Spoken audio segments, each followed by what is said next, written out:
Oh, here we go. Hey, everybody. Welcome to this 15th episode of Joystick Maverick. Once again, I am Ernie Hawkins. He is Dominic Irvin, and we are your hosts. This week is brought to you by TUFFwraps.com. If you want to look for the best gear, the best apparel, the best supplements, the best online training, you want to go to TUFFwraps.com and use code JOYSTICK at checkout to get 10% off. One place, one stop, everything. Let's go. And joining us, our special guest today is COO of Tuff Reps, AJ McCullough. What's up, man? Long time. First time, long time. Yeah. Yeah, man. Very long time. It's not necessarily sponsored content. It's only sponsored because we're wearing shirts. And I'm pretty much jacked up on pre-workout. So that's how that's going to roll this episode. I can't wait. There you go. I can't wait. All of a sudden, turn into a 4-hour podcast. It's gonna be. People are gonna have to like take pre-workout to listen to it in slow motion to understand what we're saying. It's just like the Flash is talking. It's gonna be just Ernie the entire time. He's like Charlie from fucking It's Always Sunny. Like Pepe Sylvia. Awesome. So this week we're gonna start things off with a little bit of just general kind of dialogue for the state of gaming. It's actually a pretty big week in the state of gaming. I'm actually really excited about it. The first topic we're going to kick things off is the Ghost of Tsushima standalone multiplayer. So, to my understanding, Sucker Punch and Sony, they've got a standalone version of the multiplayer in the game already that's called Legends, but I guess they're launching it separately, and you can buy it for $20 as of September 3rd. Have either of you played this game yet? Got your hands on it? I personally don't have any of the equipment This was my game provided of the year last year. Nice. Yeah, Ghost of Tsushima was exceptional. Sucker Punch, for those of you who don't know, Sucker Punch has done the Infamous series. So Infamous 1, 2, and Second Son, which were pretty landmark games for the PlayStation system. PlayStation 3 and then Infamous Second Son was a launch window title for PlayStation 4. This game is amazing. I mean, if you want to talk storytelling, visual fidelity, and this was just on playing on PS4 Pro. They've put out an up-resed, upscaled version on PS5 that I think is coming out when this standalone drops. But no, I'm super excited. I'll play this game again. I'm excited for the multiplayer mode. I didn't play Legends because that came out after I beat, because the game is wholly a single player game, and then they did this like multiplayer kind of like 4v4 arena mode, like For Honor does for that Ubisoft did. But that came out kind of after I was done with the game, and I was playing other things at the time, so I never got a chance to really play it. But this new mode that they're talking about, which is like a horde mode, for those of you who don't know what a horde mode is, it's essentially you and a squad of people, and you're just battling waves and waves and waves and waves of enemy. It was kind of made famous by Gears of War, which they called horde mode originally. But that's where the name originates from. Got it. Play this game.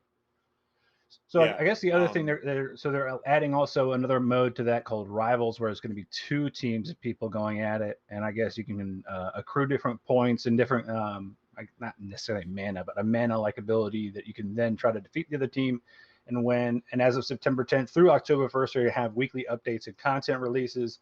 So for $20, that's pretty darn good. I mean, you're going to get a bunch of updates. Is it a third party or third person there, Dom, or is it like first? It is. It's third person. That's what I said. If you love samurai culture at all, play this game. Like Sweet. The set pieces are like. The basic is like you're a Ronin, essentially a samurai without a clan after some bullshit happens in the beginning of the game. And you're trying to kind of like take vengeance for your family, and you fight other samurai. And it's like, Lone Wolf and Cub style. And they have like old Samurai 7 Japanese cinema and Akira Toriyama like style filming in the game. It's very well done.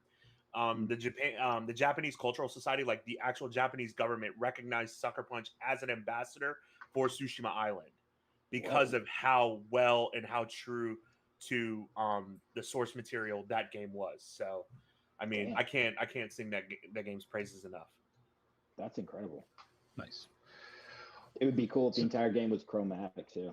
They did. No, they did it. Oh, for real? Yeah, they did. There's a whole. You can play the whole game in like black and white style. Holy with shit, the cool. that rain effect on it and everything. Yo, that's what I'm saying. It's dude. Fucking incredible. Because I was like, oh, it's just like a poster for it. But dude, that's awesome. But $20 though, I mean, that's a lot of content playing online.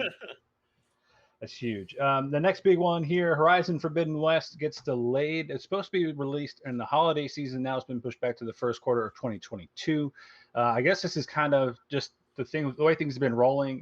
One article that was pointed out really kind of calls people out on it. Like as things continue to get delayed from the holiday season and COVID keeps getting the blame for things that might have actually already been going wrong previously. Obviously, it doesn't take like 2 weeks to make a game. COVID, working remotely, working from home makes that a little bit more difficult. That's for sure. But I mean, to kind of just punt it and keep punting it. This one, I believe this was just the first punt for Horizon Forbidden West. But there are several other games that are getting the same kind of treatment. So this is even including the next God of War, I think has already been delayed. So this is definitely not going to be this isn't the first, but it's not going to be the last either. This is just back to there ain't shit for PlayStation 5 or Xbox Series X right now. Yeah. But the systems are selling out. Like that's the thing. Like there's really not much in the way of games for each of those consoles, but they keep selling out. Horizon Forbidden West being kind of the next gen version of Horizon as a sequel. I can't get into the first one. I've tried it 4 or 5 times. Sam Burson, who has been on the show before, loves that game, built a PC so that he could play that game. So I mean, God bless him. Yeah. The next one, I was real pissed off. I missed it. The Halo Infinite beta this past weekend. I saw a lot of stuff online, a lot of people playing. Even just mentioned him, Sam Burson, our mutual friend, Jason Palmer, said he got his hands on the ability to play. He said after, starting to play, it felt floaty, which is kind of a funny word, especially when he had to be in a test flight, and now he's playing a game that feels floaty. I guess it's how Halo kind of always felt. Like you always kind of jumped and felt like you were getting there, which was great for like sniping from long distance because you knew there was going to be a hang time long enough for you to just snipe somebody in their arc.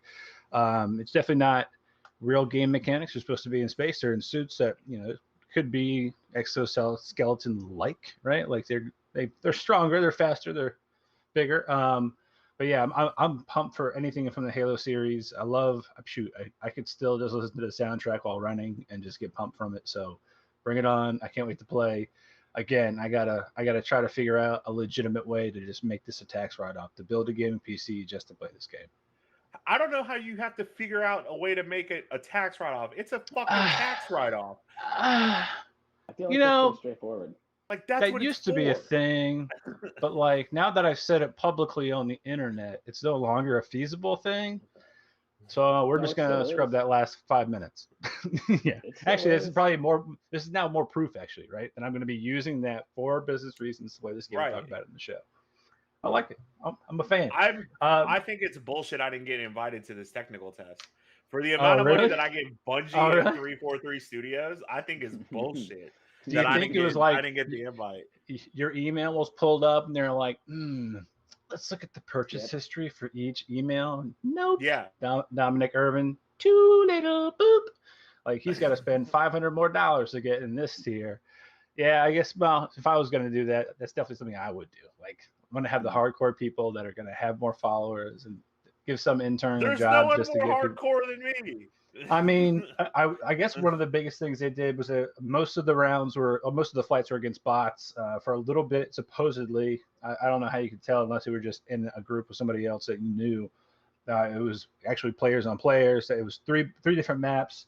And then I guess the other thing they were testing out was a new Halo Waypoint app that interacts with the games and things like that. So I'm definitely hoping that there's supposed to have another tier towards the end of the month or beginning of September. So like another set of flights. So maybe we'll get into that. Well, Dom will. I ain't holding my breath. I'm not holding my breath. Well. You ain't gonna let me in? I'm not holding their bullshit. That is false. All of a sudden, Dom's on boycott.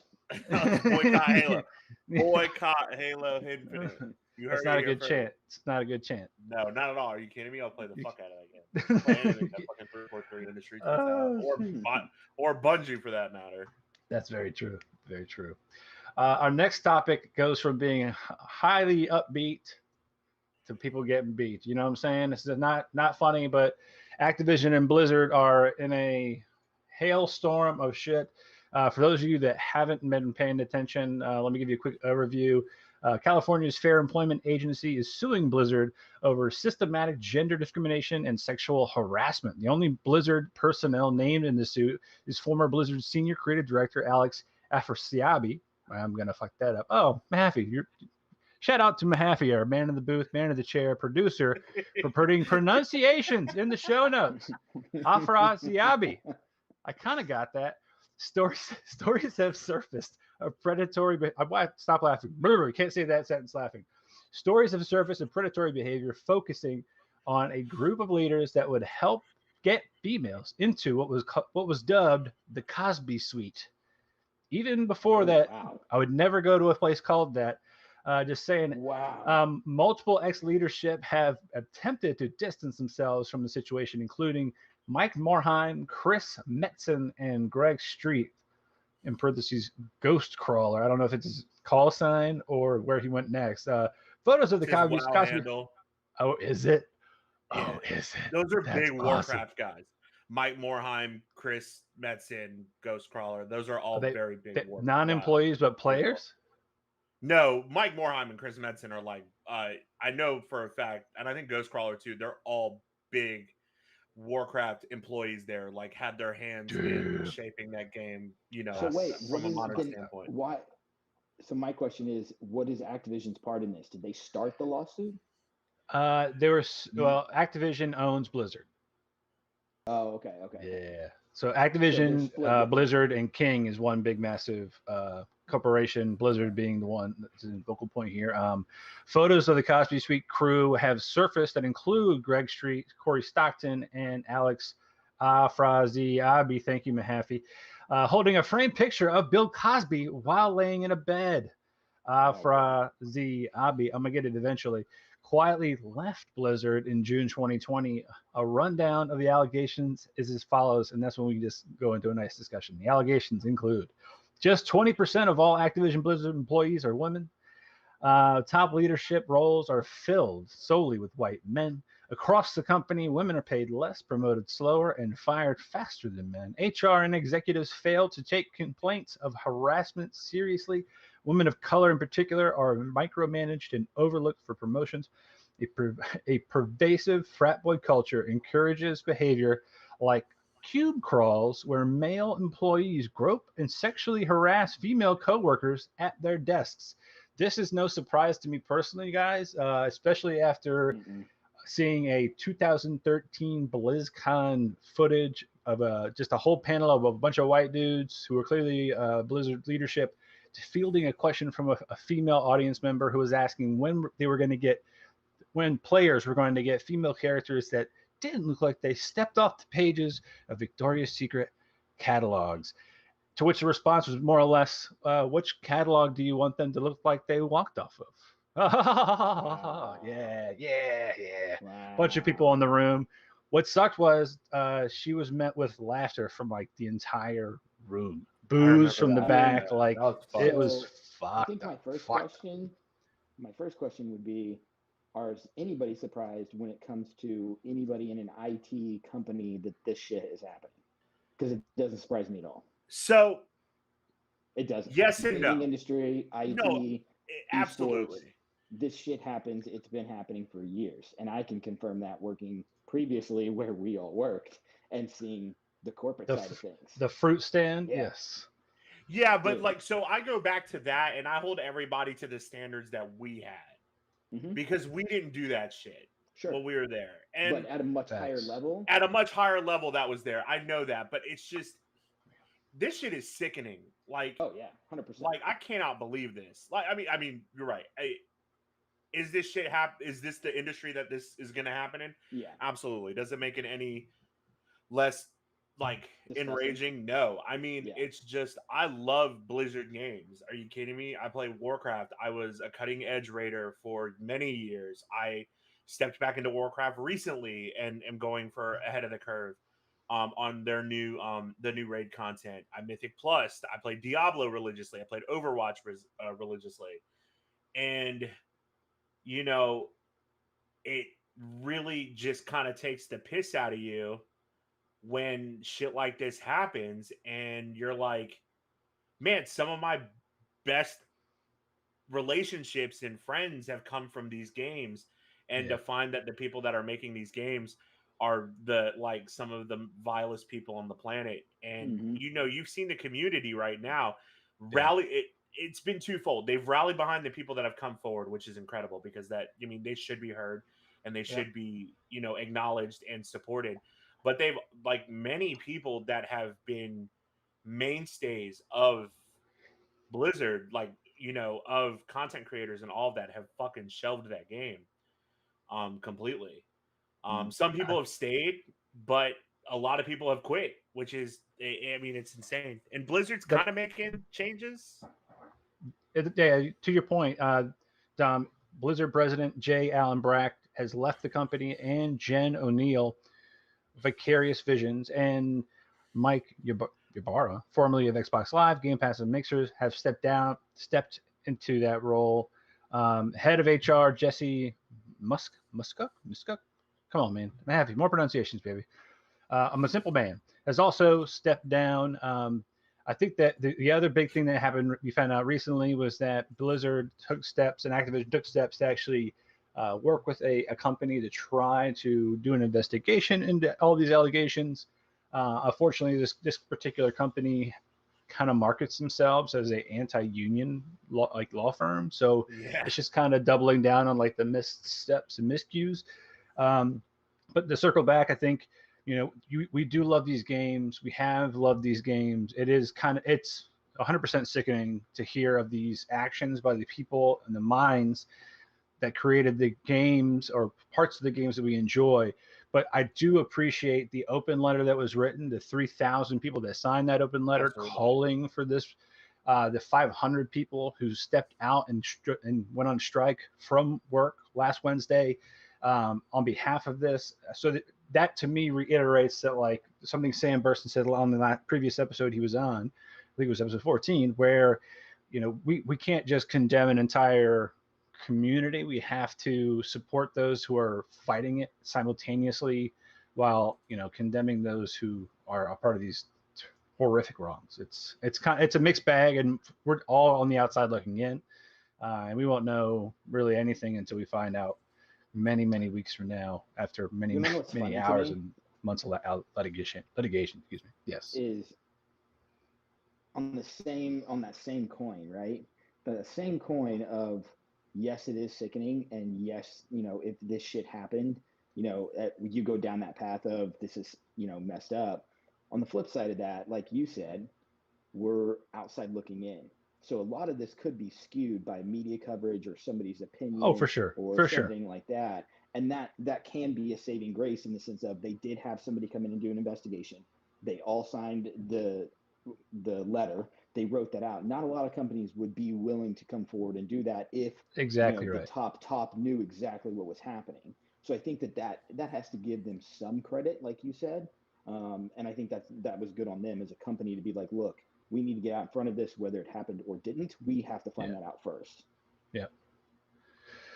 Well, hopefully things change, and hopefully, you know, whoever was involved in receiving the harassment gets some kind of compensation. And compensation, some solace, some kind, any catharsis, or closure from all this. But damn, I mean, and the worst part is, it's like a lot of it, you know, we're not going to know officially who was involved, and, you know, even if it's shots fired, you know, right now in the state of things, shots fired in your direction, you know, there's smoke, there might be fire.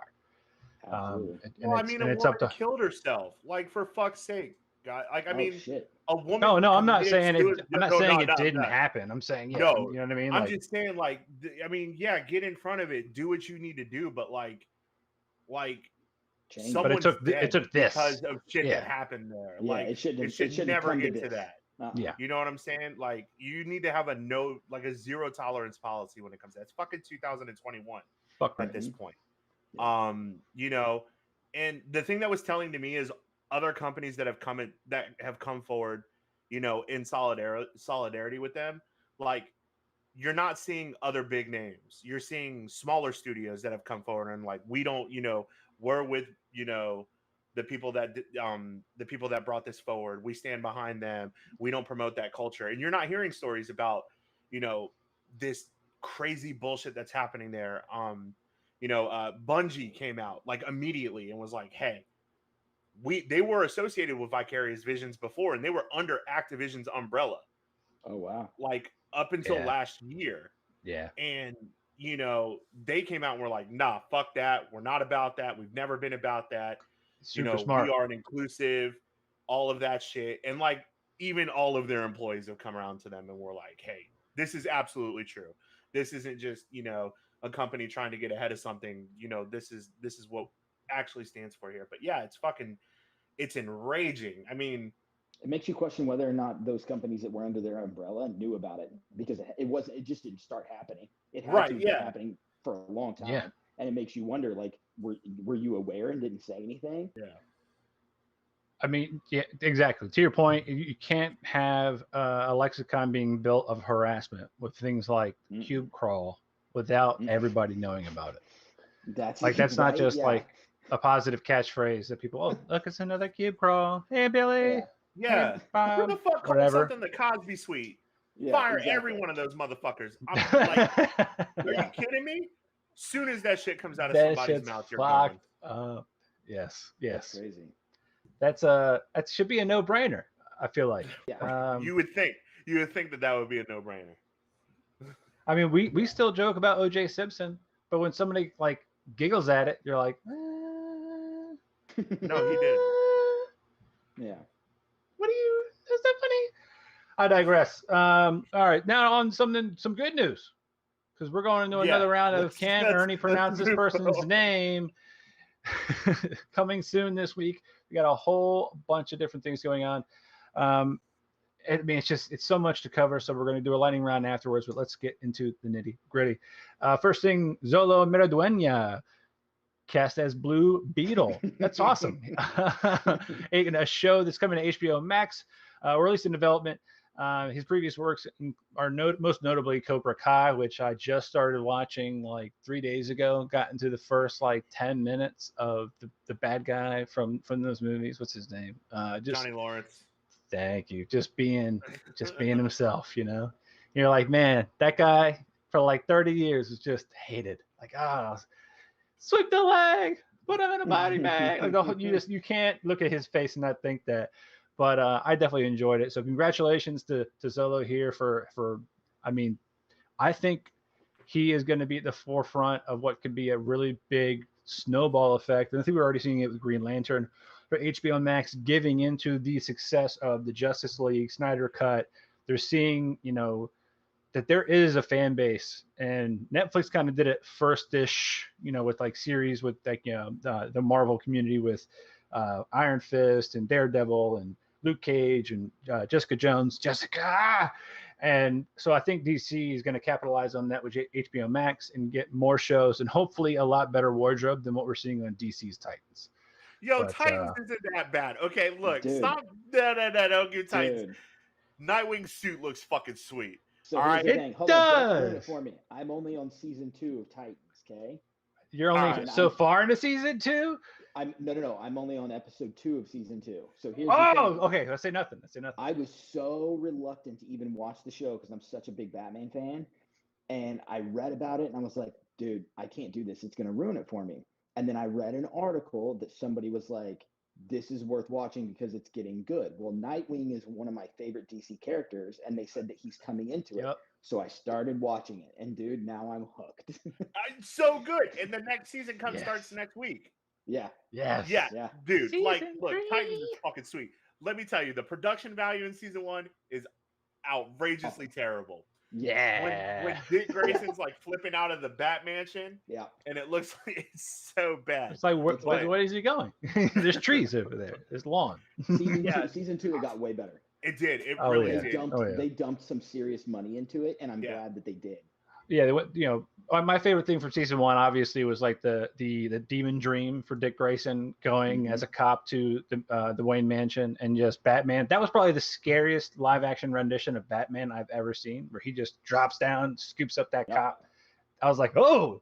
And they tried to do it in the Justice League movie, and it just didn't work. I was like, yeah, you got to have like a whole cape come down. It looks like it just eats a human person. That's how it's done. But yeah. Oh, so you good. mentioned something during this whole spiel, and look, I'm all about DC or Blizzard. Okay, DC. I was making sure we're on the same topic. DC. No, we're on the same topic. I'm done with that bullshit. Thank you. Xolo needs his shine. Green Lantern. I need them to stop doing my boys dirty. Okay. Look, we got the shitty Ryan Reynolds movie. We haven't heard shit about this thing except for the fact that Finn Wittrock from American Horror Story is not playing Kyle Rayner, which he looks exactly like. He's playing fucking Guy Gardner, which is stupid. Which is so stupid. AJ should be playing fucking Guy Gardner. I was gonna say, AJ, you're a doppelganger for Guy Gardner. Yep. If you're not doing that for Halloween, brother, you're messing up. The fucking vest with the fucking cut off sleeves, dude. Dom and I are going split seas on a leotard outfit for you. Your kid's gonna go bananas. I mean, you already got the high and tight cut there. Just dude. Yeah, immediately. You're already jacked. Dude, you look just like a Green Lantern. Have they released anything about the show yet? No costume, no set. No costume. A few casting. It's gonna focus on Guy, Jessica. I think it's not Martinez. It's just she's a newer Green Lantern, and then Simon Baz, who's the Muslim Green Lantern. It's supposed to focus on them. I think it's in the show, which Jessica Cruz, that's her name. Yeah. Jessica. It's supposed to focus on them, and then they casted Finn Wittrock as Guy, but that's really all that has come out. It comes out next year, right? It's supposed to. I mean, I don't know. I really hope it's good. Green Lantern is some of the most compelling DC Comics stuff. I mean, it's literally about emotion. It's the most emotional comics because it's the spectrum of emotions. Yeah, it's definitely. I'm excited about that. I'm honestly excited about Blue Beetle. I've only read a few things, and I hope. What my favorite thing would be is if like Bruce Campbell plays a really old Booster Gold, and just shows up to see see Blue Beetle. Like, oh my god, like so he's DC just. Question, since we're on the topic of DC. Yes. Is it true that HBO Max is going to start doing the Batman universe, all the different Batmans, like Batwing, like all of? Are they going to end up doing all the shows? I don't know because Batgirl's an HBO Max movie now.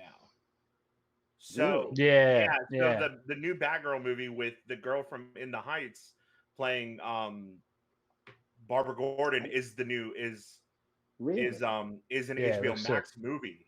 Okay. Which actually works for me because her ethnicity ties to the Jim Gordon of the Batman movie with Robert Pattinson as Bruce Wayne. That to me is huge because if we're getting kind of like a Flashpoint correction, well, Michael Keaton's already been cast as Batman in that. I think we've even seen. Yeah, so it really does. It helps me kind of get a little bit of chills even talking about it. Just that we're going to have a big correction, which is fine. Give me some Henry Cavill. So. Give me some Michael B. Jordan. As was it not Zor-El? God, is it Zor-El? It's not Mon-El. Wasn't he?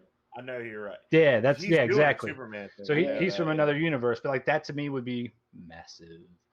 But yeah, so hopefully we get a lot more content from it. The next big topic, I haven't seen too much about this. I hate to say it, I didn't get to see any kind of like footage, but from the internet's trolling. No footage. Somebody shared like a concept art or something like that on It's on a TikTok. picture of Valinor That's it's the Lord of the Valinor, Rings. the White City of Valinor. But... So that means it's earlier on than Lord of the Rings and before Lord of the Hobbit, correct? That's what we're all kind of expecting, set thousands of years before the events of J.R.R. Tolkien's The Hobbit and Lord of the Rings. Follows an ensemble cast of characters, both familiar and new, as they confront the long-feared reemergence of evil to Middle-earth. And the reason we get some old characters that are new characters, as in they're younger, but old to us because they are freaking immortal. So we might get some like famous actors from all these different movies that show up again as themselves. Well, I bet like, Hugo Weaving comes back as Elrond. I'm sure Kate Blanchett's coming back as Galadriel. I think that's already been said. You know, Lee Pace has got to come back. He was so good as Thranduil. I love him so much as Thranduil. Don't hate me, but I'm about to cut your viewers in half because I've never seen a Lord of the Rings movie. That's okay. That's all right. Sam Hurton hates the Marvel Universe, so we're gonna have no fans after the end of this. We're an equal opportunity hating community. I don't know if you know, but the only sponsor we've got right now is TUFF Reps, and that's the only one that matters because nobody else is going to sponsor us. Yeah. Peter Jackson's like, we're going to have to cut Joystick Maverick from any kind of sponsorship contracts in the future. Click. Never get a motion capture of those guys. Bye-bye. But no, so I'm excited about what this kind of foretells. I mean, there's all these. How old is Gandalf? Like he's immortal. So right. Look, I'm not going to wax poetic on the Lord of the Rings right now because I could do this for 4 hours. But this takes place during the Second Age, which is awesome. It's about the Númenóreans which are essentially half men, like the old men where like Isildur and all of them came from. I'm not going to go into it. It's really cool. It's going to be awesome. The concept art that they showed was Valinor, which was in the First Age, but we're not going to get into that. It looks really cool. I'm really excited about it. I love Lord of the Rings. Was this part of the books originally? These are all appendices. So you had The Hobbit and The Lord of the Rings, and then you had the Silmarillion, which was before, that kind of told the stories of the First Age and the Second Age, all the way up till the forging of the Ring of Powers and all that. Ring of Power. But there's a lot of stuff in the Return of the King appendices that talk about the Second Age and what happened there, and the fall of the King of Men, and the rise of this is like the Star Wars universe. Yo, it's fucking. Oh, dude, you know what? This is worse than that. This is worse than that. This is like the Christianity universe. It is, okay, dude. it's like Judaism and Islam and Christianity all combined into one, and like there's the whole world. I don't care what your faith religion is. If you watch Lord of the Rings, you become like addicted to it. It's crazy. Wow. Don't watch it. Save yourself. Save yourself. Stop. Watch it. We'll talk about it. No, I mean, even Stephen Colbert, hardcore Catholic, who knows so much about Catholicism, is also a hardcore Tolkien. Like he's just in it. I didn't watch Star Wars until 2 years ago. You save so much money. You save so much money. God, do you know how many fucking lightsabers I have? None. But Mike spent $200 on a Ludosport lightsaber because he's a fucking nerd. Dude. Mike Mahaffey's a nerd. Oh my god. We gave it away. That he's friends with us. Our next topic is we're switching universes once again. We're going to Venom, the Let There Be Carnage. Cool. Second teaser trailer just dropped. I'm definitely more excited about this Venom than the past Venom. I could do without, I guess, this version of Gwen Stacy. Whatever. Just give me monster battles. My favorite thing to note, though, and if you watch the trailer, this isn't necessarily a spoiler. This is just something from the comics that they at least maintained the continuity between Venom. That symbiote is kind of just like not necessarily a part of Eddie Brock, but he's like they're friends. They're on the same page. They talk to each other, and then they talk to each other, and he wraps himself around them, although he lives in his cells. Carnage, when you see him transform, his whole face is mutating off because they are so in sync. They're basically as one. Venom in the comics is actually in love with Spider-Man, which is why he doesn't fully fuse with Eddie Brock. So they keep separation, and they keep separated, and it's awesome, which is why you don't necessarily ever see like Venom's chest ripped open, but in the trailer you get to see a little bit of Carnage just basically dodging bullets because his whole body's separating because he just basically fused with him. Woody Harrelson.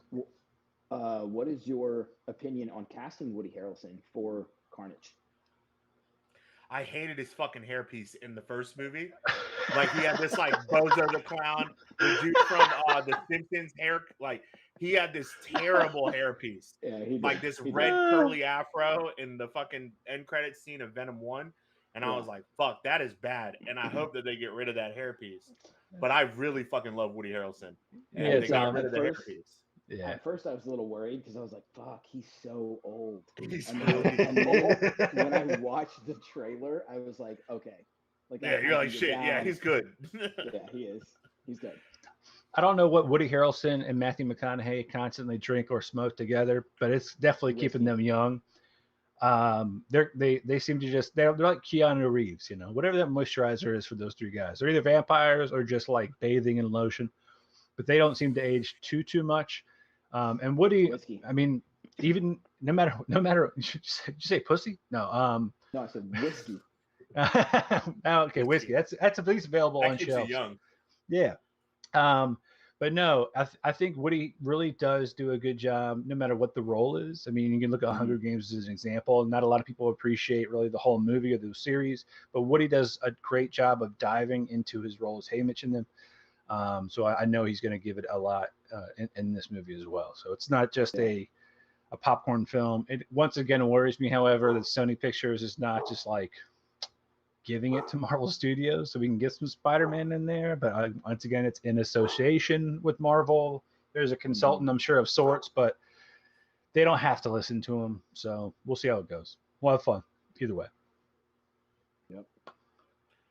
It is exciting that Carnage is in a movie. Yeah. That's the last thing I'll say. I'm just excited. I've wanted a Maximum Carnage movie for a very long time. Oh yeah, And I finally kind of get one, which is really cool. I mean, do you think he'll be defeated? I mean, no way. Carnage. No, hell, we're gonna they see better this. not. Like, yeah, we're gonna see him again. Don't give him the Topher Grace Venom treatment from Spider-Man 3, where you just blew him up. Yeah. Oh, the bell tolls. Why? I mean, that's what happened in the comic books, but yeah. Yeah. So Netflix, right, is coming out with a Chucky the TV series. This looks more like the Chucky of this age / old age. It's a mix. After a vintage Chucky doll turns up at a suburban yard sale, an idyllic American town is thrown into chaos as a series of horrifying murders begin to expose the town's hypocrisies and secrets. I'm actually pretty stoked. I'm stoked. The trailer looked really cool. But didn't we that. just get a Chucky movie with Aubrey Plaza last year? Yeah, it's more like the futuristic. This is definitely the older doll. You can see it in the eyes. It always just look angry, like "I'm your buddy," you know. Whereas like the doll in the new movie is weird. I think it's it was a unisex haircut. Yeah, they could barash it. It was for boys and girls. That's weird. Buddy is a unisex thing, you know. I'll be your buddy. I'll be your buddy. So what's either way? Like I don't why make this into a series? Bring me Gremlins. I don't want Chucky. Bring me Gremlins. Fuck, dude. Mountain Dew just took that. Now that's an idea. Right? I mean, more people are going to watch Gremlins than they are Chucky. I mean, only if it's like a Christmas special of Gremlins, I'll watch it again. There you go. One of my favorite Christmas movies, Gremlins. The next thing is actually this is kind of Deborah Ann Wohl and Kirsten Dunst are supposedly maybe being featured in Spider-Man No Way Home. Supposedly both actors were seen together in LA, where Spider-Man No Way Home is currently doing reshoots. Deborah Ann Wohl currently denies their involvement in the film. So, fine. Listen, this is what Marvel's doing right now because they got all the money in the world. They're just flying fucking actors out to Los Angeles mess with and people? having them take pictures with each other around to throw people off.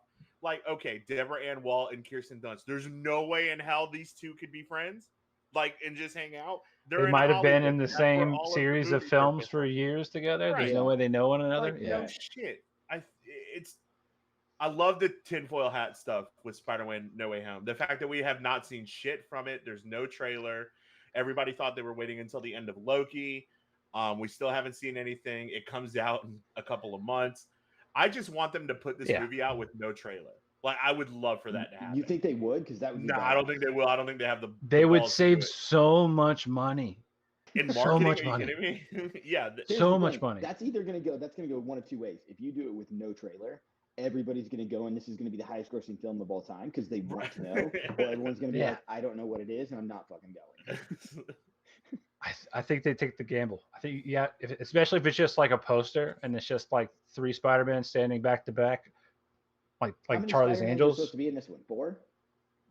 3. They haven't confirmed anything, but everybody has said it's going to be Tom Holland, Andrew Garfield, and Tobey Maguire. Yeah. Okay. So. And that because after the snap, there might be Miles Morales might be in it. Like everybody, there's so much speculation. That'd be I'm not gonna lie. Into the Spider-Verse is probably one of my favorite movies. It's the best Marvel movie that has ever. It's so good. Ever. It's so good. Plus the cutting edge animation style. I mean, you can't. The music, it's like hearing the Beatles for the first time. Man. They are making another one. Mm-hmm. All right.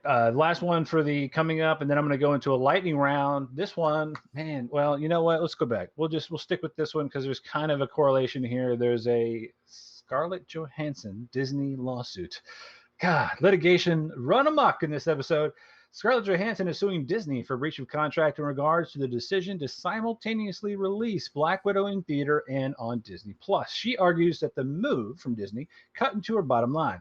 Disney clapped back and outed her compensation for the movie and claimed that she is unaware of the horrific impact of COVID, which has caused backlash toward the Mouse House. Scar Joe's team states that once COVID started to disrupt the industry, they reached out to renegotiate the deal, much like Gal Gadot and Patty Jenkins did with Wonder Woman 1984, but Disney refused to come back to the table. You know what? This is, again, just like Gal Gadot and Patty Jenkins, we're fighting over dollars. Like who doesn't affect any of us? But look, you don't fuck with the House of Mouse. There are 2 companies that you got to be prepared to lose everything to if you go after, and that's Disney and that's Apple. Yep. They don't lose, and they will do everything in their power to completely discredit the individual that is suing them. I mean, listen. Apple blatantly ripped Samsung technology and put it in their phones and had Samsung on the fucking battery. Yep. And they still won. Yeah. I will say, I did read an article that said that I guess this was most recent, and I could be wrong because I don't keep up with it as much as you guys, but from what I understood was there's actually a good chance that she could win. Huge breach of contract was you're not supposed to put it on a streaming service before it went into theaters, which does cut into your bottom line. You're paying $7 compared to $14 for a movie ticket plus everything else. She's got a good chance of winning that and saying, "Cool, I'm I think if she wins, it becomes a Rainmaker thing, man. Yeah, exactly. Yeah. I think it becomes Rainmaker, where if she wins that lawsuit, all of a sudden it opens precedent and. Well, going to be shotguns. I think they'll settle at an undisclosed amount. Yeah, there you go. Yeah, Emma Stone was considering suing based on Cruella as well. So I mean, the blood's in the water now. Yeah, I hope she wins. Fucking ScarJo gets that money. Get that money. Awesome. I'm all for it. All right, so lightning round. We're gonna go quick here. This is, we'll discuss at the end things you want to talk about. We're just going to run through these. We're going to name them. We're going to give the plots. Going to give who's in it. And we're going to rock and roll. All right. So first one, Free Guy. Plot synopsis. A bank teller discovers that he's actually an NPC inside a brutal open world video game. This is directed by Sean Levy and cast Ryan Reynolds, Jodie Corner, and Taika Waititi, Joe Keery, and Lil Rel. Dude, Lil Rel Howery is in everything. He's in everything. Sorry, this is lightning round. Stop laughing. House of Gucci. Let me get my voice back on. House of Gucci, spanning 3 decades of love, betrayal, decadence, revenge, and ultimately murder. We see what it... Am I too loud? We see what a name means, what it's worth, and how far a family will go for control. Director Ridley Scott, cast Lady Gaga, Adam Driver, Jared Leto, Salma Hayek, Al Pacino, and Jeremy Irons.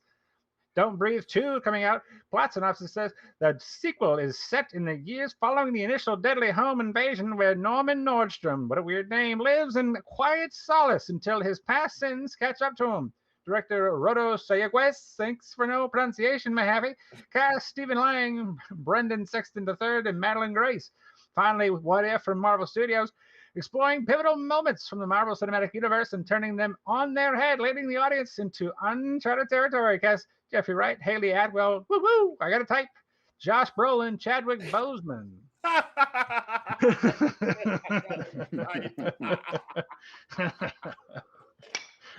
And that's all from the lightning round.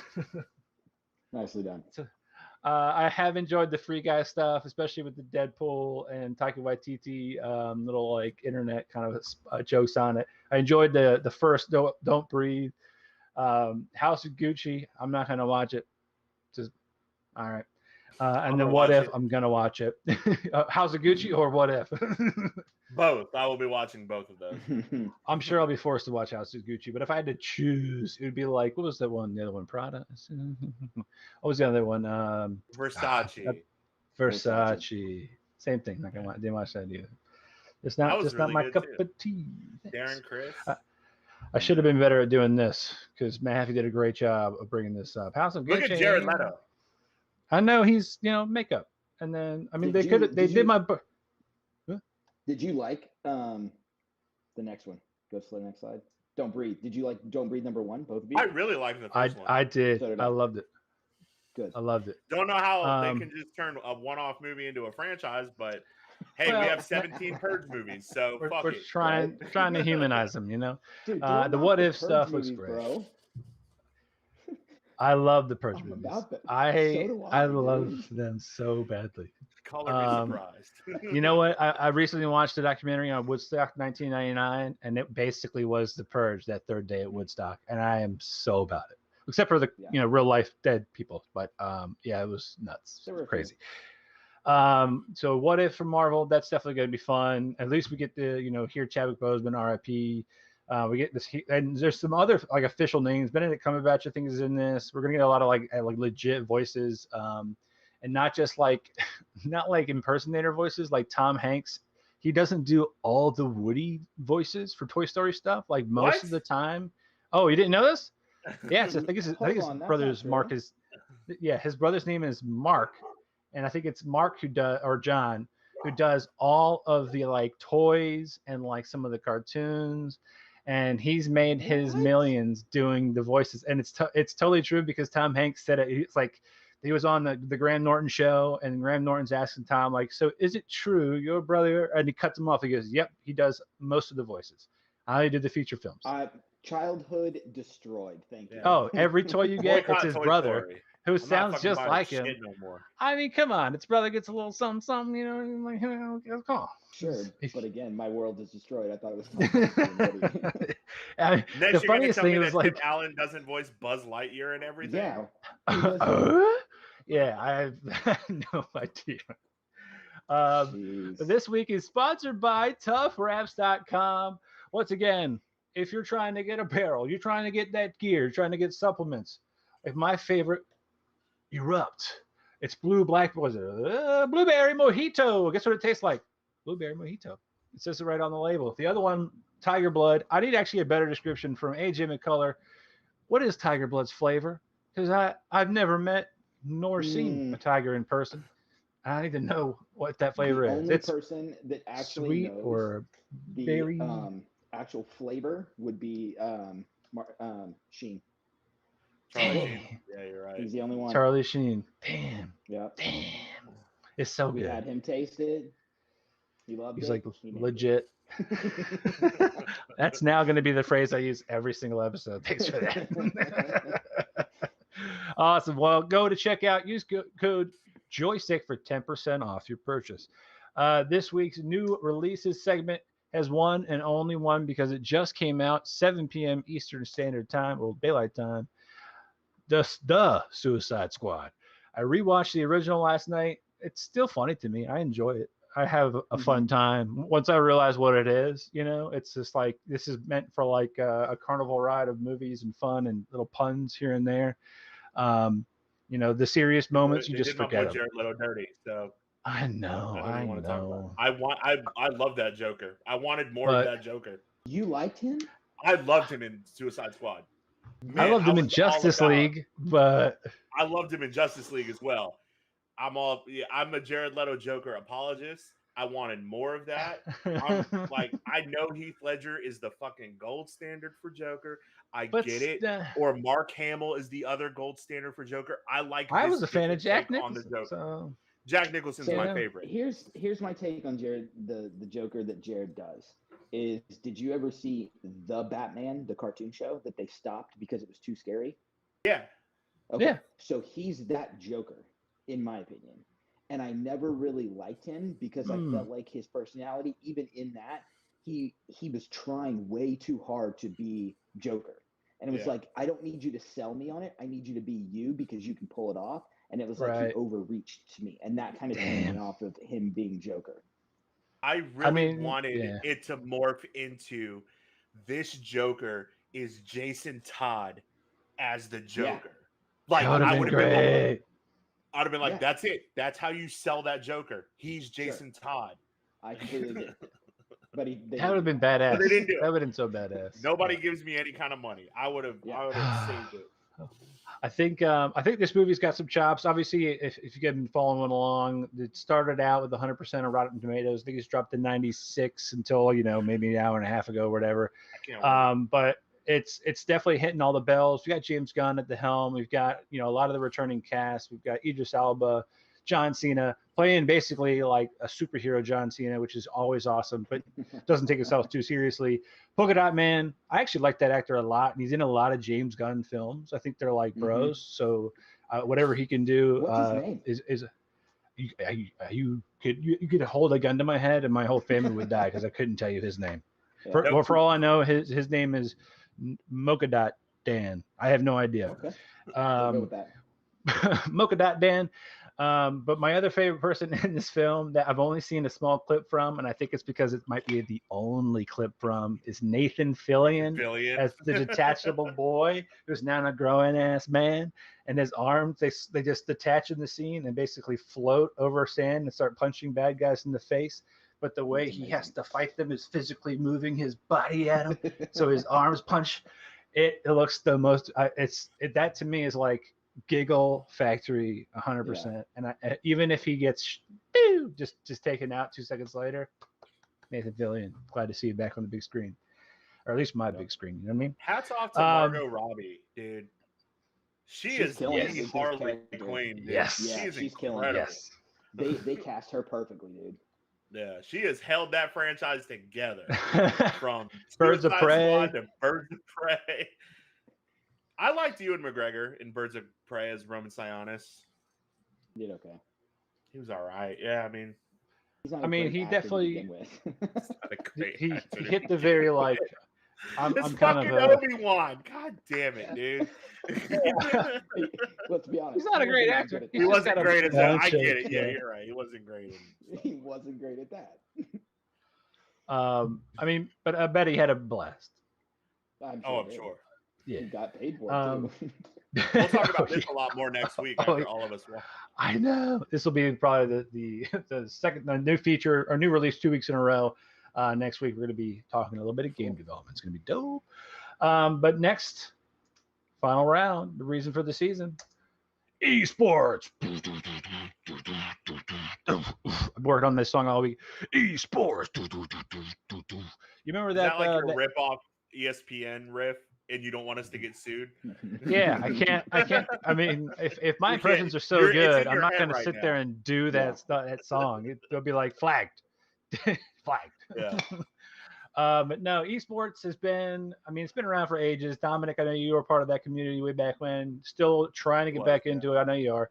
But to me, this is, it's a great topic. We can go any direction we want to. I'm going to try to steer us in 5 key points. And those 5 key points are rules, players, governing bodies, audience, and then advertisers and their incentives. So first things first, rules. Esports lives and dies by the rules that are set by the games themselves. plus any extra caveats as far as like, you know, macros or whatever that can be added on. So to me, I think the biggest problem and the initial gateway problem compared to traditional sports for esports is the rules, because the games are always changing, maps are always shifting.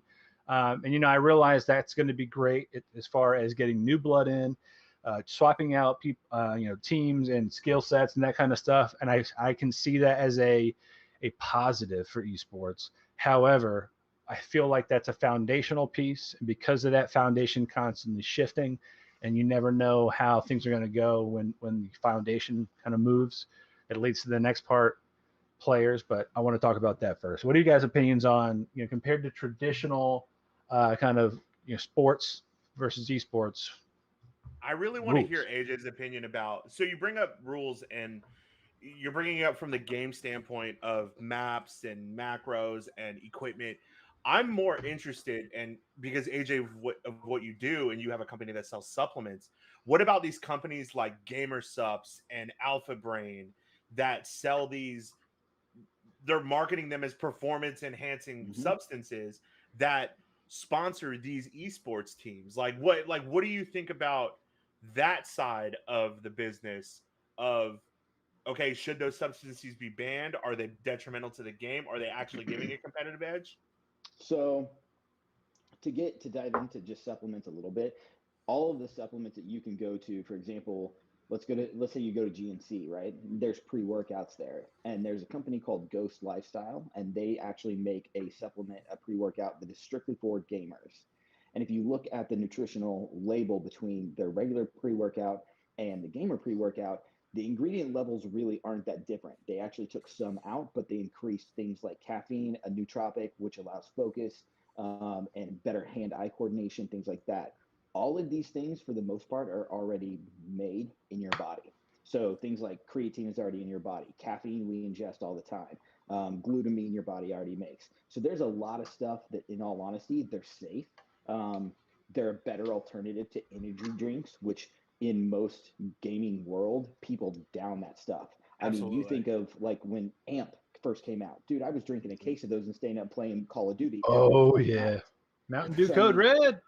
And that's the thing is, so they found a way for it to become, I don't want to say full on healthier, but they found a better alternative for people that did want to be able to say, hey, I am gaming in a competition. I do need that focus. I do not need that energy level, but I don't want to down a Red Bull and I'm going to crash 2 hours in. So I don't think that they need to be banned, because they're not banned in any other sport in terms of supplementation, things like that. When you're talking performance enhancing drugs, exactly, that's going to be more along the line of like oral steroids, injectable steroids, things like that. This is pretty tame compared to that, because again, you can walk into Walmart and buy 6-star nutrition pre-workout, things like that. I think even for us, because we came out with Brawl, our Brawl pre-workout was kind of made at a, I don't want to say a tame level, but at a neutral level that both gamers and athletes can take it. And if you look at most supplement companies right now, they have to have a separate pre-workout for gaming. But I think it's brilliant, truthfully, because it kind of brings esports into the circle of actual sports. It's a way for them to get in there and say, hey, like, we're a real sport. We're out there. People are winning. And I'm not talking winning a little bit of money, but a fuck ton of money. And there's so much in it that it's a newer industry that a lot of people are going to be able to walk into it and make some serious money, especially on the supplement side. And you can't tell me that pro athletes aren't doing the same thing with pre-workout and things like that. So, oh yeah, dude, we have. I mean, if it's okay for them, why not e-gamers? Yeah. Absolutely, and we have. I mean, I think we have right now 9 or 11 sponsored athletes by us as TUFF, and all of them use like supplementation, pre-workouts, a pump, some sort of BCAAs, protein, creatine.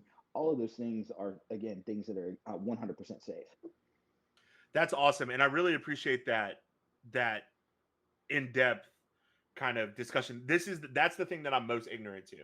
I hear the advertisements on Twitch, and all the streamers that I follow that do competitive first-person shooters or competitive like League of Legends and stuff like that, and they all are sponsored by Gamer Subs, G Fuel, these kind of things that do that, and getting your side, like your expertise on that matter really kind of sheds that light, because I didn't know a lot of that, was already stuff that was being made in the body that you're kind of just supplementing and you're adding to. It makes sense why they're called supplements.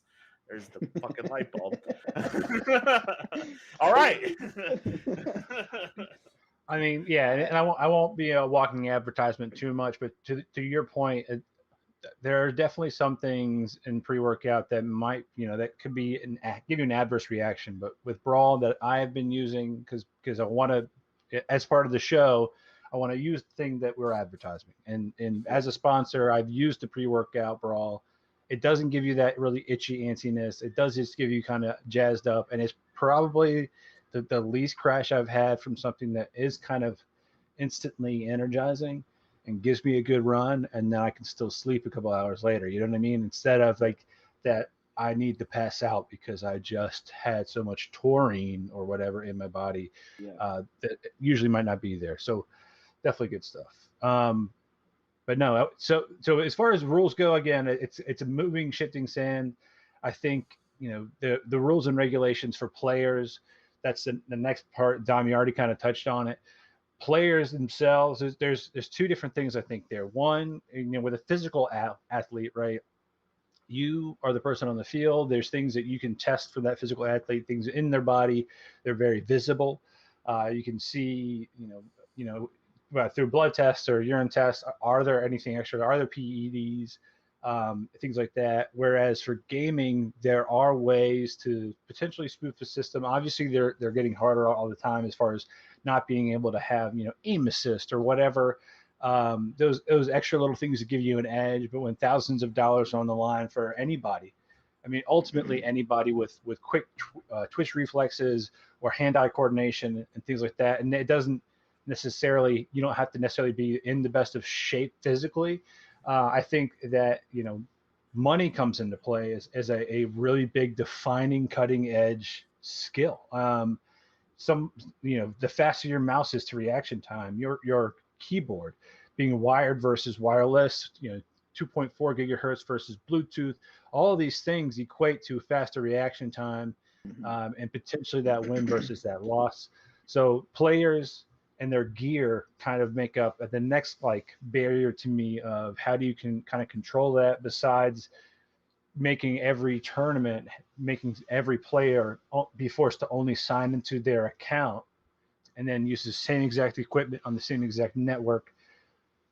How do you defeat that? Especially during the time of COVID or pandemics. I'm of that mindset. I'm super against BYOD when it comes to competitive gaming. I don't like bring your own device, especially when it comes to first-person shooters, because you have, look at the keyboard market right now. A guy from FaZe just paid $3,500 for a custom keyboard. And there's so many things you can do. And I got it. I went down the rabbit hole of a mechanical keyboard thing because I have an addictive personality, and I'm like, that looks cool. And then I ended up just buying a Logitech. Yeah. Did you get the Master X3? No, this is the this is their Lightspeed G9. It's the whatever. It costs way too much money. I was cheaper. Just has a cool name, Master MX. Not a sponsor.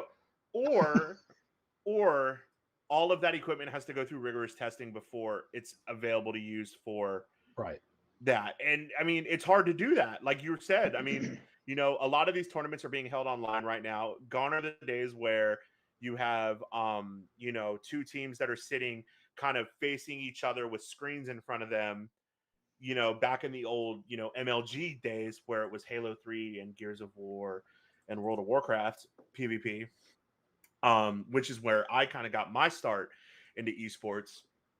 You have a lot of this online. So how do you combat that? You have in Fortnite, you have had players lose out on millions of dollars because of stuff like that, because of cheating, because of aim assists, and anti-cheat doesn't catch everything. So it's super hard to regulate, but you have to I think you can control the environment a lot more when it comes to having people in the same area. That's the one thing that I'm for is on-site tournaments. You know, if you're talking about big prize pools, I don't see how you can completely keep it, you know, above board So by having it remote. I think if you look at it in the sense of one, we're kind of watching history because we're watching a new sport truthfully be birthed, right? And I think with that, you have to keep in mind that truthfully, aside from like baseball and cricket, which was made way before fucking anything, you have things like, you know, the actual NBA, NFL, NHL, they were born out of something and they all started somewhere. So I think that as this sport continues to grow, simply because there's so much money in it, and simply because of that and the way that it can be marketed, they're going to have to start basically bringing inside the way that the NFL did. You use our equipment, you use our stuff, you get tested by us. And once you're inside of that bubble, you rigorously get tested again before each tournament. You have to be, because in my mind, I think of it this way. If you're making it to the point of being on an esports team, which I can't do, I can't meet those requirements. You're at an elite level the same way that an NBA player is or an MLB player is. So you should be able to walk in there and play that game with the absolute basics and still fucking kick ass. If you can't do that, then you shouldn't be on there anyways. So I think if they level that playing field the same way, again, that everyone else is at, you're at that point, we're going to probably see that happen, I would say, in the next probably 2 to 4 years. You're absolutely right. I mean, fucking, you know, Max Scherzer doesn't bring his own baseballs to the mound to pitch. You know what I'm saying? Yeah, so why Sammy Tom Brady Sosa didn't brought bring his own bats and fucking got banned for doing it. So I mean, some people brought deflated footballs to a Super Bowl. I'm just saying. Yep. Fair enough. Just saying. But no, to your point, and you actually, man, I love when a segue happens. AJ, you made a good point. The NFL said to bring everything inside. You're going to use our equipment. You're going to use our facilities. You're going to use it. Mm-hmm. We've got to have governing bodies. So I've done a little bit of research. Obviously, there is the ESL. They're partnering with Intel. They do a big pro tour for like Counter-Strike Go, StarCraft 2, and then like Warcraft 3. Fortnite has their online community. So like these games the games themselves are kind of trying to be their own governing bodies, right? But when you get to a point where, there's millions of dollars on the line and you're really trying to build trust with the community, it's hard already for even our physical athletes and our physical, I keep saying physical, everything's physical, right?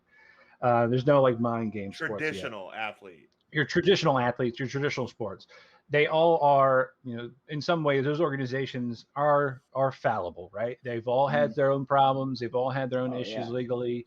So the thing that is definitely going to be always on the front of everybody's mind is trusting an organization with, your livelihood and things like that. So the FIFA is a great example of having a history of issues. Now the Olympics and things like that. So to me, I mean, that's the third part, is a governing body that is neutral, that doesn't have a leg in the game. For instance, if Epic is running all of the Fortnite tournaments, they definitely have a reason to govern those games. They have a leg in it.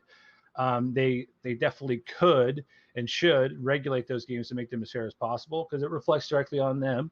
But as far as like the ESL, they're, Counter-Strike, how long has that game been around? I think since I've had a Steam account, which is decades.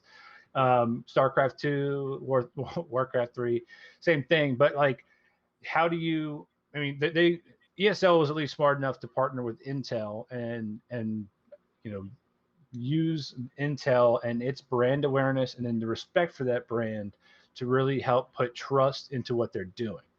So what other ways or avenues do you guys see for even at the collegiate level, for colleges to join a governing body? Because the NCAA is obviously riddled with history of problems, not just the NIL laws recently. I think that you're going to see it in the sense that, so I don't know, do you guys watch F1 racing?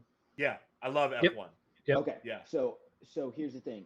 I feel like because that that sport is one of the few sports that relies heavily on technology. You have to have all your readouts. You have to have everything that's on the pit wall. You have literally people back at your headquarters watching sensors, temperature sensors, gauge sensor. Like, you have to watch all of that.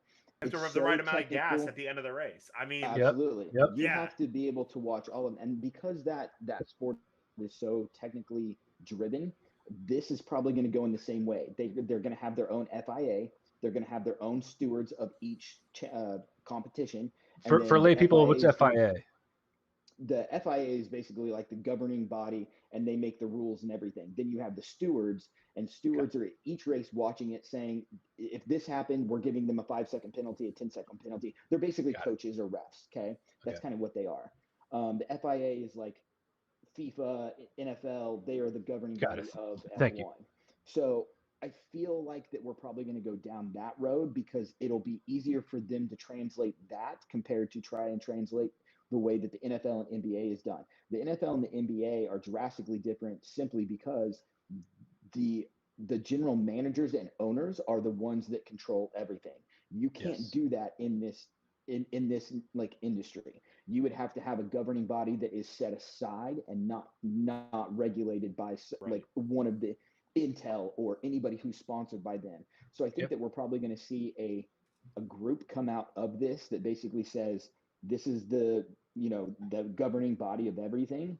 Here's your different championship leagues, but you're going to have stewards at each one of those championships. And that's where you're going to be tested. That's where you're going to have the same equipment. And all of them are going to be able to play on the same leveling field, just like F1. You can't make certain adjustments to your car during a race. You have to be prepared to go. If you have a system failure, you're out. If you have a power unit, you're out. You can't change a wing unless there's damage. There's going to be things that they have to follow to be able to compete. And I think that, in my opinion, at least, again, I'm not anybody at all, but I think because that sport is so close in terms of You're not anybody. Welcome to this channel, man. This is a bunch of people just talking into the dark for now until next time, and people start listening to us. But to your point, I sorry to cut you off. I think you're on 100% on the right track. Yeah, like, Formula One's a great. That's a super good example. Like, that's a perfect example. Yeah, it really is. Like, you're gonna have to have that third party. Vettel. I mean, and they appealed his today. Yeah, they appealed his disqualification. He came in second, and they appealed his disqualification. Yeah, and I think that's the other thing too, because if you think about F1 compared to other, we'll just say sport organizations, F1 has the ability, because the stewards give out a penalty or something like that. At that point, once the race is over, it can be appealed or reviewed. And once that's appealed or reviewed, that's done by the FIA themselves. I feel like eSports is going to be the same. If I feel like somebody's cheating, I'm going to say, hey, this is what's going on. And they're going to say, we're going to give them a 10-second penalty. And that team and or that person can say, I want this appealed. I want you to come in, use my keyboard. I want you to come in and play my character and know that I'm not doing this. And they'll have access to that. Fuck, that's a good, I mean, the infrastructure is going to be obviously key for that, but not just the governing body and the third party opinion, but the infrastructure is going to have to be key, right? So the internet speed is going to have to be dire. The amount of servers involved is going to have to be key, because you're going to have to map all those inputs and outputs, plus camera systems to make sure nothing physically is happening to those devices while they're sitting there. It's going to become a casino in a way, because it's going to have to have that level of scrutiny. But you know what, too? It also opens up the door, truthfully, if they do it that way, for more money. Because all of a sudden, if I'm part of the FIA, I can go to Intel and say, hey, for all of our competitions, we're going to use your stuff. Well, I'm going to go to a graphics card company and say, I'm going to use all your stuff. And now you have sponsors, and now you have more money. And now they're out less money, or at least overhead at the time. And that's where I think this sport is going to rise pretty quickly. And it leads me to our next two topics. I love it when it happens. So the next two are kind of coupled together, because audience goes with attention. Attention goes with advertisers and sponsors, right? They are the circle of any company these days. If you have an audience, they have their attention, you're going to want to pay for it. So an audience, they're going to want to be able to see everything live and in action. They want to see it right when it happens. They don't want to hear about it later. So that's another thing that's going to have to be key, is being able to switch We're all going to be wanting to be on computers. We're going to see the commentators when we want to. Going to want to be able to minimize them if we want to. We're going to be able to switch to spectator mode on any player we want to watch. We want to be able to see all of those live versus right now, I think on Twitch, I mean, most of the time you can go to, Tim Tattoo Man, whatever his name, Tim Tatman, whatever. Tim the Man, what's his name? Tim the Fat Tim Man the Tat, Tap whatever. Man. Yeah, that's Tim it. the Tap Man. Ninja's brother. You can switch over to see Nick Merckx, but you can't see them all kind of at once. And granted, there's probably a way to do that, but like you're going to want to see that for the entire tournament. You're going to be able to switch to see teams communicate. It's like being able to switch pits at any kind of NASCAR game, hearing the entire pit versus hearing just the radio of the car versus seeing the front of the car. If the technology, it does not meet the sport itself on the same tier, the audience is not going to want to be interested in it. I hate to use this reference because, it's porn, but if porn can do it, if porn can give me multiple angles, then we can be able to do it with these sports. Again, So translate to F1. If you get the F1 Access Pass app, I can watch any car that I want to from any camera angle. I can even see what the stewards are looking at on pit wall. I can watch all of the graphics. I can watch any person. So again, if they can translate to an F1 style platform and then charge people a streaming service of $8 a month, and I can go, I want to watch this guy. I'm going to watch him. Dude, time it. Yeah. Again, put the time in. Problem solved. August 5th, 9:22 EDT, whatever time it is for AJ. The three of us just came up with the idea. We're starting to EFIA, E standing for Ernie. But it's going to be, but no, to your point, I mean, you're right. The technology is already there and it's already a proven business model for attention and how to capture that attention. Plus, while you're viewing it, Twitch just launched kind of non-invasive advertising to scroll it from the bottom of a feed. So the feed shrinks and to keep the same ratio, the advertisement comes in kind of like a commercial and then goes away the same way we see on regular traditional television, an advertisement coming over, whatever, and saying, hey, watch Will and Grace tonight. It's like, Will and Grace still on? What? How old am I? And then kind of goes away. But that to me is really those two things, audience and advertisement and attention. We gotta maintain that attention. And I always go back to ready for player one with this kind of thought is when IOI is discussing about winning the games and being able to unlock all the features of the Oasis and the villain's like, we're going to be able to cover 80% of the screen with advertisements before inducing seizures. And he taps the screen and it's just like ding, ding, ding, ding, ding, ding, ding, just pop up media everywhere. I love that moment because I'm like, if that ever happens, we all are going to die. Because I'll never want it, that would just kill whatever system. But I think that to quote the guy who invented the pop-up, I wish I had never invented the pop-up. I think that we have learned from our mistakes, and we're going to have these kind of advertisements that are even now in your blog life. You're going to read something or hear something and not think it's an ad until you realize way too late, like, shit. I was really buying into what they were talking about. And they were talking about it happened to me on a Alpha podcast Brain today. Thanks, Joe Rogan. Like, or Tough Wraps. By the way, you can go to Tough Wraps right now. Put in code joystick for 10% off. I think when it comes to marketing and money too, I think you have to keep in mind that again, if they go the route of doing an F1 style platform, you don't have to have sponsors. You look at F1. F1 is F1.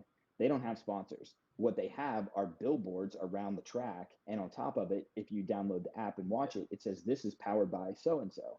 So in the world of esports, how cool would it be? Because again, these little, I'm using the term loosely, little, people like Twitch, streaming services, they had to build that company from something. Those type of servers are somebody else's. They're either renting them, and if they own them, it's not very much. Whereas if you can get Amazon AWS on board and all of a sudden you're 100% using their servers, now all of a sudden you have no problems because you're not using somebody else's. So now you have somebody who's buying in, you have an advertisement, and you have a dedicated like actual platform and server all in one. So you're kind of killing three birds with one stone. And that translates to keyboards, mice, monitors, hard drives. Everything. You can literally have everything by a company. And then at that point, that's what people are seeing.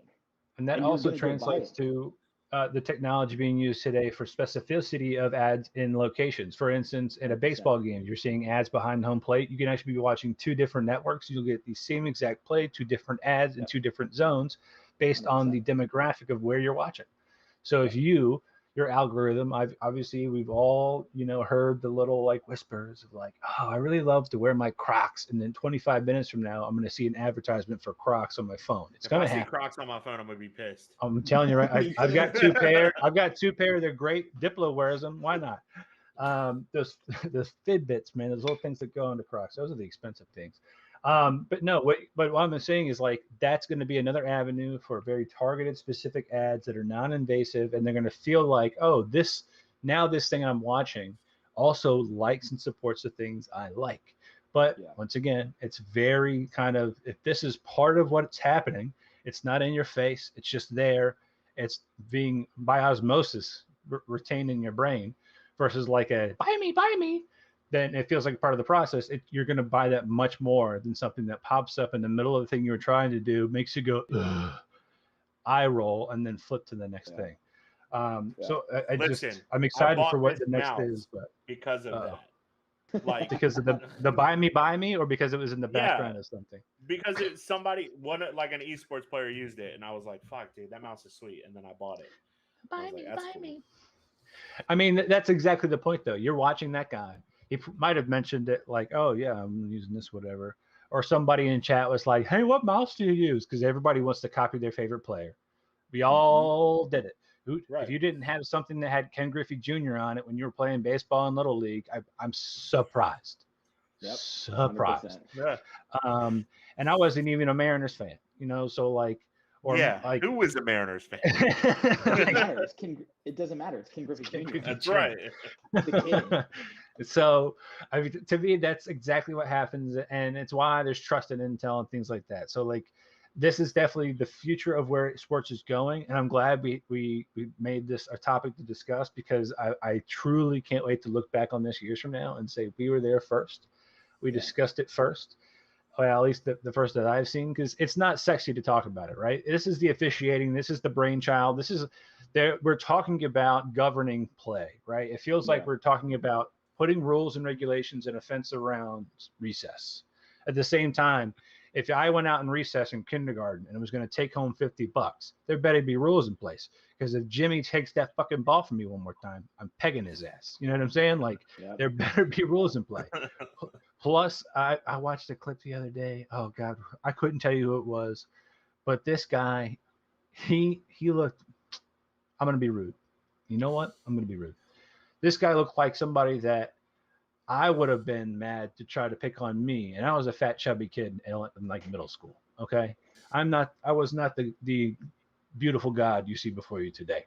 I was chubby, I was cute, adorable. Everybody picked on me instead. But if this guy stepped up, he'd have gotten knocked in the face. But I saw him scream at another person, and you saw the instant regret when he peeked over his monitor to see who was on the other side of his monitor and realized this is not the internet. Yeah, that person's bigger than me. I think I saw that same clip. It was so, and I think he said some choice words that I will not repeat ever. But I was like, oh yes, I hope this ends in a fight. I hope I see nerds fight today. Like, that's what I want to have happen too, and I want to be able to have all the camera angles for that as well. I want a little bit of, I want the FIA to understand that there is a little bit of animosity, there's anger, there's adrenaline involved in esports, and I want them to allow hockey type rules in esports. Fights. just pull shirts over our heads and just start going. 2 minutes. Monitors. You're DQ'd for the next round. Like, you're out of this heat, whatever it is. Sure. Or just put them in a box together, and they get no weapons. It's just like soundproof only. Let them have at it with like a referee, and maybe they get like some sumo wrestler outfits or something. Like, that would be hilarious. I mean, we've seen it in Hot Tub Time Machine 2 with that weird game show, just virtual reality fighting. But man, I can't wait. I think those type of rules will be something that'll be easy to implement. Again, going back to an F1 style thing, you'll be able to honestly say, okay, like there's a 10-minute, again, if you're using dedicated servers, dedicated gameplay, and you have somebody that's monitoring that. Let's say somebody does something wrong. Okay, everybody, like for example, I'm going to use a term here, respawn. They still have to wait an extra 10 seconds before they're allowed to move their character. Oh yeah. You have to wait 30 seconds before you can use your gun, or the gun is taken away and you have to go find it. Could you imagine just buzzers? They got to hold their hands down, and if they lift pressure on the buzzers, they're out. Just like you got to leave it there, like. Just real. But I mean, you think about this too, because again, what are we doing right? What are we doing right now? We're in the wrong market. We're in the wrong market. It's like those kids that got to hold their hands before they can like do the Rubik's Cube. They just gotta they gotta hold pressure down until I think millions. Because there's so much money involved. Also, you're gonna have things like, okay, during this competition or whatever, let's say somebody on your team did something wrong.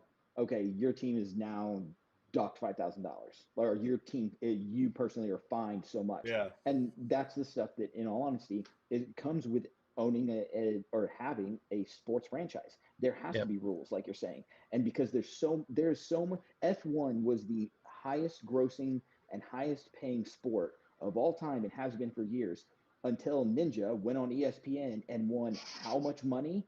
And then all of a sudden people are like, eSports, holy shit, that's a $31 billion a year industry. And everyone's like, what? Yeah, it's dwarfed football forever.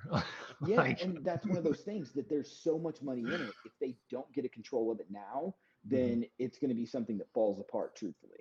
Yeah, for sure. Well, I mean, it already happened once. It did. With MLG. And MLG was a governing organization that did that, and it fell apart. They made a lot of mistakes, though. They made a shit ton of mistakes. I mean, Gilbert Arenas fucking ran it, and he was a mediocre fucking ball player at one point. So, I mean.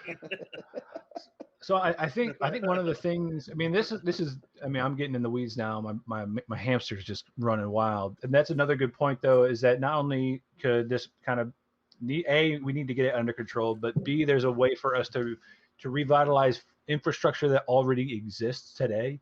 We're already seeing malls across the country being shut down. Imagine those being converted into gamatoriums or stadiums. They've got the infrastructure, power, water, bathrooms. I mean, those themselves could be turned into something besides apartment buildings. So like there is a market for cheap startup, just as long as it's a third party governing body. And I would volunteer the three of us to be on the board of that committee that starts to pick those people. I will happily be one of the 9 people that chooses the new pope for that organization. I will not be devil's advocate. That has to be the best friend of whoever we're talking about. But yeah, so let's bring it on. Let's definitely do it. And I think, to me, this is by far this. We talk about movies, we talk about TV shows, games. This has been I think the most like intellectual and interesting kind of topic so far. Absolutely. And I'm curious to see what people that listen to the show, that watch this live or watch it tomorrow, have their opinion on it, and then really just kind of sink in like, or if there's already something like that that's starting, let us know. I know the University of Kentucky has partnered with, I believe an organization out of China, that they're trying to start their own little e-league. But I'm curious of what Oklahoma University has their own e-league. So it's their own personal e-league, or is it like just a eSports club? No. So get this. The guy that runs the program is Mike Aguilar. I actually was his, we both worked at Apple together. He was one of my geniuses. And he went over to OU and started doing IT work there, moved his way up. He's been on TED Talks to talk about eSports. He heads up the Oklahoma University e-gaming division. And then they've actually travel and do competitions and everything. And there are requirements for all the gamers. It's governed just like an actual sports league. And he had it's one of those things that he even said they're trying to develop like basically a minor league system that kids that are wanting to get into it, you have to follow these rules. You have to play by these rules, and then you can graduate be called up to the big leagues or whatever, That's awesome. But he's been on the cover of a couple of magazines too.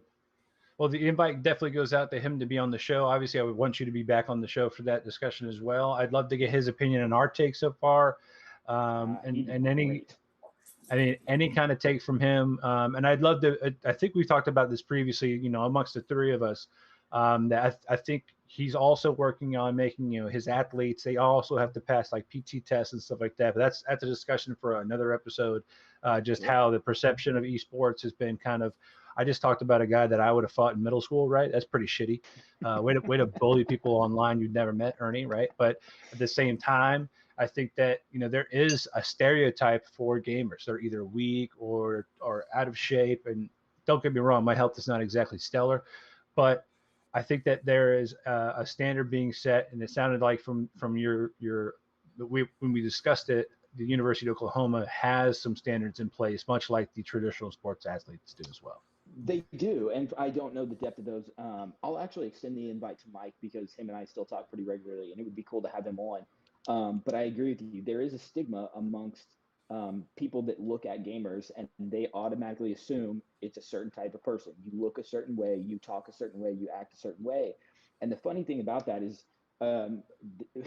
after we kind of, went in together of, TUFF Raps being a part of and sponsoring you guys, I started looking at our athletes, and come to find out there's, I think, 2 or 3 of them that are diehard gamers. And one of them is a professional bodybuilder that just won both of his divisions, and he's coming to America to compete in the Olympia. And he weighs, wow, he's huge. I mean, I want to say he weighs over 300 pounds, solid fucking muscle, 6'3", and he's a gamer. And I mean, a diehard gamer. So I mean, I think that he, as an extreme, he beats those stereotypes and says, this isn't it. Right. I'm a professional bodybuilder. That's my job. What do I do when I get home? I game. And he games pretty competitively. So I think that stigma is about to change, especially, I mean, look at the graphic you have up. None of them are really overweight. None of them really look like, I mean, most of them look like soccer players, let's be honest. So I think that stigma is honestly kind of changing. No, I 100% agree. And I think there is definitely some room for people like TUFF Raps to get involved in the esport community. We talked about it a little bit at the show, and I think part of that stigma again is what makes the Activision Blizzard stuff so shocking to hear about this frat bro lifestyle from an outside perspective, right? Like, oh, those guys make monsters and ghoulies and games or whatever. But as people that have been working in IT in a particularly male white dominated world, we get that. But I mean, there's still a lot of people that don't understand that. There's a lot of miseducation out there. And I think one of the things that we can continue to do on this show, and obviously the 3 of us individually, is continue to educate that and just prove those stereotypes wrong. So awesome. Well, shoot, what a great episode. I realized, AJ, I told you it was an hour. I lied a little bit. We went an hour and a half, 50 some change % over. Dude, I enjoyed every bit of it. Awesome. Yeah, it was good. Thanks for coming on. This is super awesome. Absolutely. Love talking shop. Yeah, dude, Man. Anytime. I'd love to sit down and do a Q&A. Heck yeah. Heck yeah. Well, thanks everybody for tuning in. Thank you for watching or listening on your podcast tomorrow, Friday. At this moment, the Suicide Squad has dropped. I'm probably going to hop off here and go watch it myself really quietly so I don't wake up my baby. And then hope you guys enjoyed the episode. Please like, comment, subscribe. Hit us up on our socials at Joystick Maverick. I am at Ernie UXD. Once again, I'm Ernie Hawkins. I am Dominic Irvin. Mine's whiskey_cowboy. That's AJ McCullough. Thanks again, and see you next time. Peace.